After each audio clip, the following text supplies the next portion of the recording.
Hey guys, welcome to another PD Outside the Box. Today we're going to focus on an instructional strategy that we could do, via paper, or I'm going to incorporate it into a technology tool. So, with our theme of Rockstar this year, I thought it'd be really cool to create playlist, right?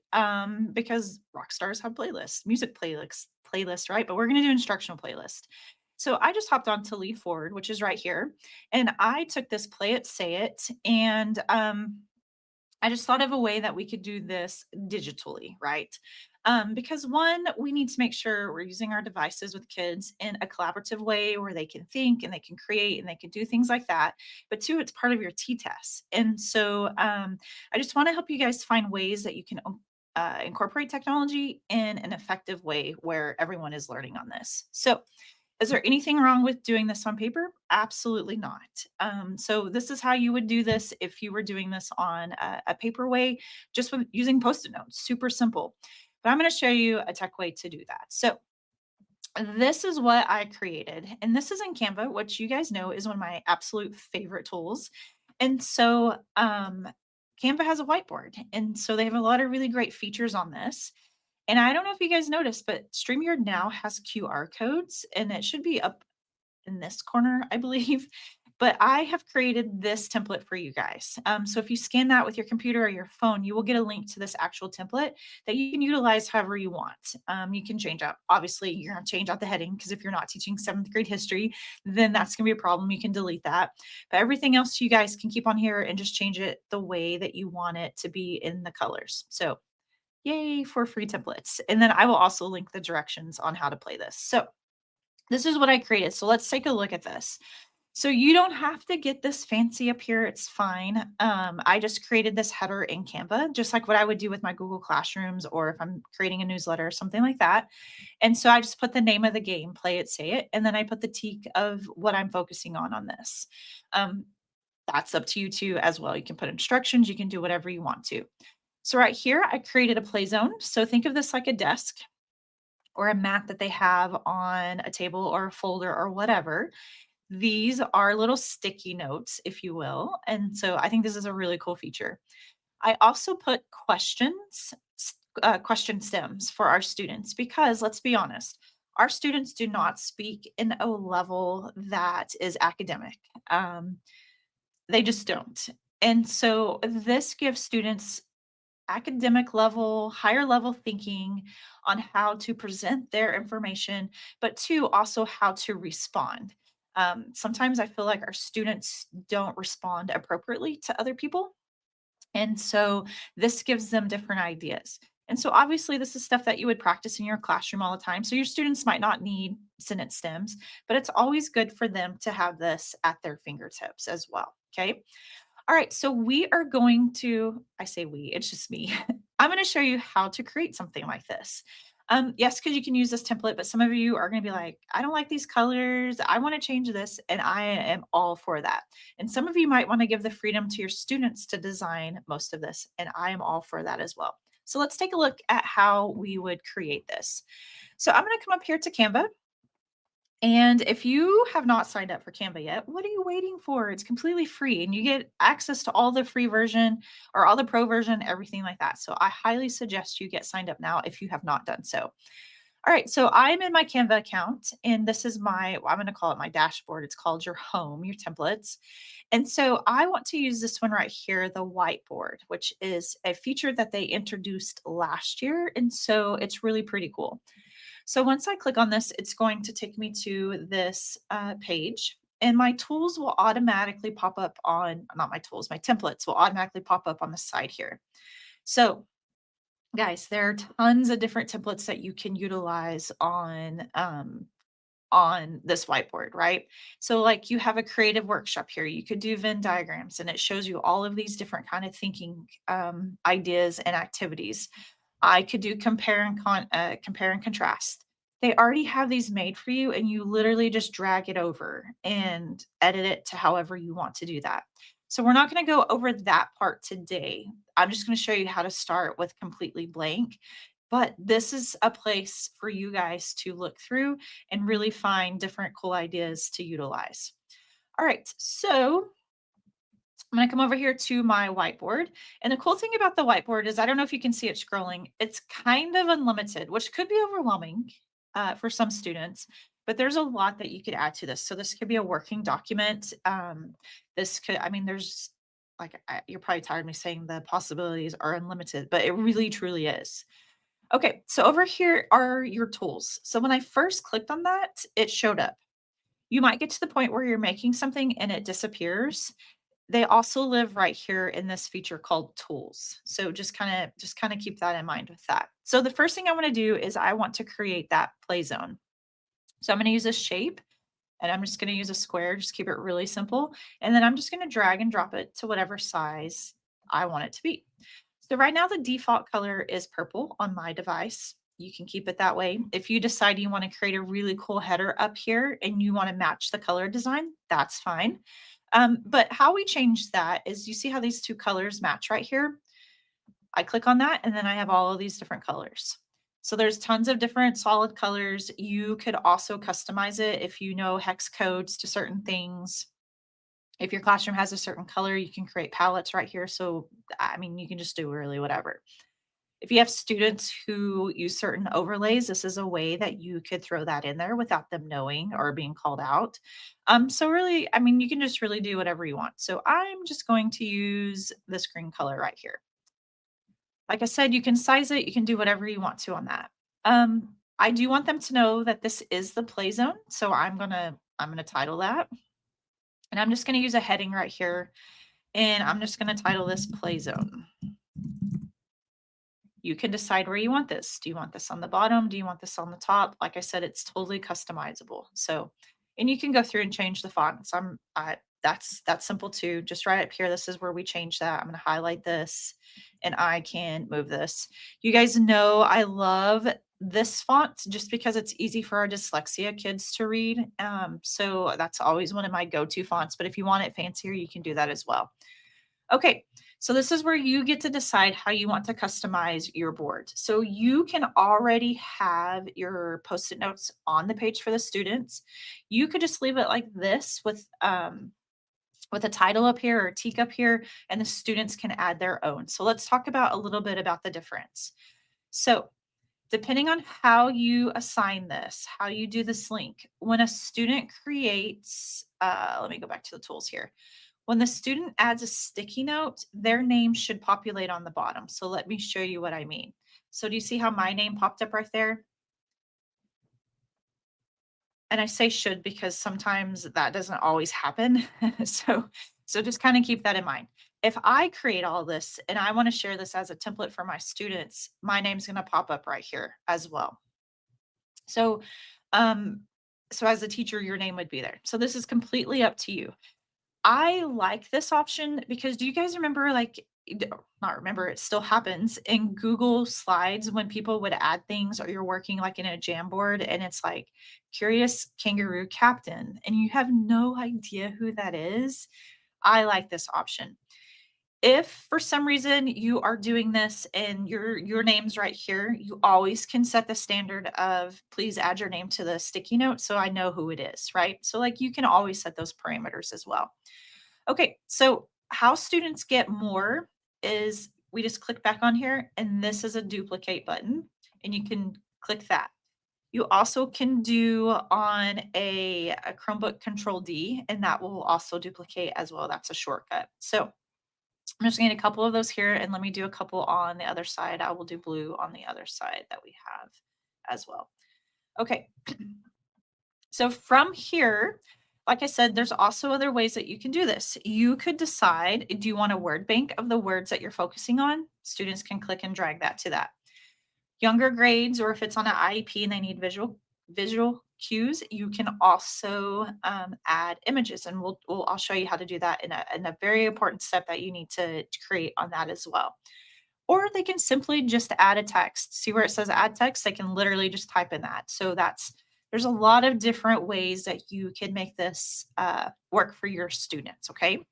So I'm going to add an image here. So in our prompt that we're talking about, that I'm going to show you the template. We're talking about colonization, things like that, right? So they're people moved because of gold or religion or there's several other things. So I'm just going to click a gold bar right here.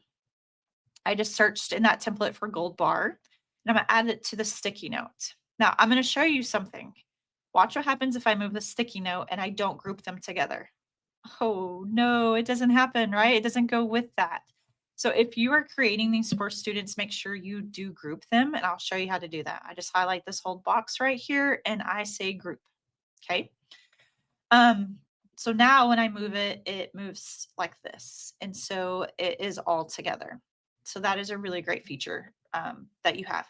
If you do a text box down here with the words and you want the students to move them up, they have to do that same thing. So it groups together so that they can move that. Another thing that I want to show you guys, surely your students wouldn't do this. Surely they wouldn't move everything around, right? Not your kids. Just kidding. I think all the kids would do that. So I want to show you a quick little tip that you can do. So you can group this where that stays right there, but you also can lock this position. So now they can't move the play zone. That's a really cool thing for you guys to make sure that you do. These guys don't need to be locked because they need to be moved when you play. But the play zone, I would lock that. If you decide to do a title up here, I would lock that as well so that students can't mess with that. Okay. All right. So we're going to go back into the main one and I'm going to kind of show you what I'm talking about and how we play this game. So obviously, as a teacher, you're going to have questions, right? You're going to have prompts for the students to answer these questions on. So you can keep this as simple as you want. I just took the heading and then I put the question here. You could create task cards if you wanted to, and students could have little baggies of all the task cards and you could assign jobs. One person's going to read it this time, the next person's going to read it this time, completely however you want it to work in your classroom. This way you can present it on the board so everyone could see it at all times. Like I said, just do what works for your class. You don't have to make it super fancy. You could use a Google Doc and just have each question up there. Like don't stress out about this part. So if I was playing this game, so the game is called Play It, Say It. So as a teacher, I would read the question. So which reason best explains why Spain explored and colonized the Americas? So this is on the board. This is what the students are seeing. They have the play zone. So after I read it, I'm going to give them some think time. Okay. And then I would say 1, 2, 3, play it. They will grab their sticky notes because students can work on this collaboratively together and they would drag it to the play zone. So we're looking and we're seeing. And then as a teacher, you would say it. So I would give my reason of why I chose gold. So I could use one of these sentence stem. I chose gold. Sorry, I'm looking at it. I chose gold since this reason makes sense because Spain was wanting to expand their wealth. And then the other student could say Christianity is the strongest reason because they wanted to share religion. Okay. And then you would give them time to respond. Which one is correct? What do we think? So we have two different answers. So we've got to figure this out in a nice way. I still think gold is correct because blah, blah, blah. And then maybe this person's like, oh, you know what? You're right. I see your point about gold. Let me change my card out and we can keep gold. You can decide however much time you want. A cool thing that if you choose to do, I'm going to come back here to your prompt because, right, this is what's on the board. If you choose to use Canva, it actually has a timer here.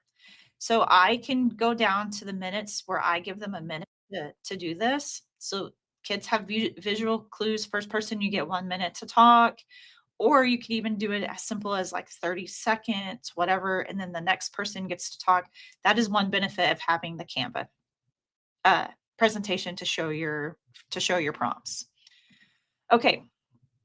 So this, like I said, is there anything wrong with using just Post-it notes? Absolutely not. I just want to show you guys a way to incorporate this. I want to show you a couple other ideas. So the question we'll get is how the heck do we share this, right? So my first time doing this, I would do this as a whole group. So I would have this already completely made. and then have kids come up to the clear touch board, because you can have multiple kids on the clear touch board at a time. So they both could drag their things and we could practice this. So then the next layer would be, maybe you wanted to use this template because it was already created for you and share that. So there's a couple of ways that you could do that, how we could think about this. You could have everybody on this page at one time. If that is you, I'm proud of you, because that gives me major anxiety, right? Or maybe I just really want control of things. So that is one way that you could do that. Another option is you could create pages.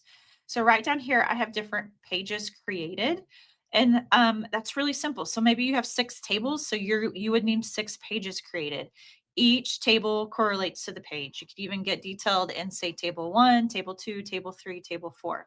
So how we do that is, once I go to a page, I can duplicate the page. So I click that and it adds another page. You could also do the quick thing, Control D. If you're on a Mac, it's Command D. So you can also do that as well. So then each page, not each page, I'm sorry, each table has their own page, or each partner has their own page, that kind of a thing. Let me show you the ways that we get this out. I'm going to come up back here to this first one. So you can share this a couple different ways. I can make a link right here where I say anyone with this link can edit, and you want them to be able to edit it because they need to add post-it notes if you don't have that, or they need to type in the vocabulary words, that kind of a thing. Okay.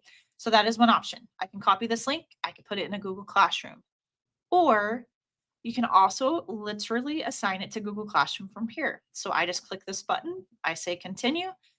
Uh, I'm linked. You might not be linked yet, but you will have to link your Google Classroom to that. And then I just pick a class and I say, I want to create an assignment. I say go, and then it is assigned right here. Of course, you're going to put your title, your instructions, who all you want it to be assigned for.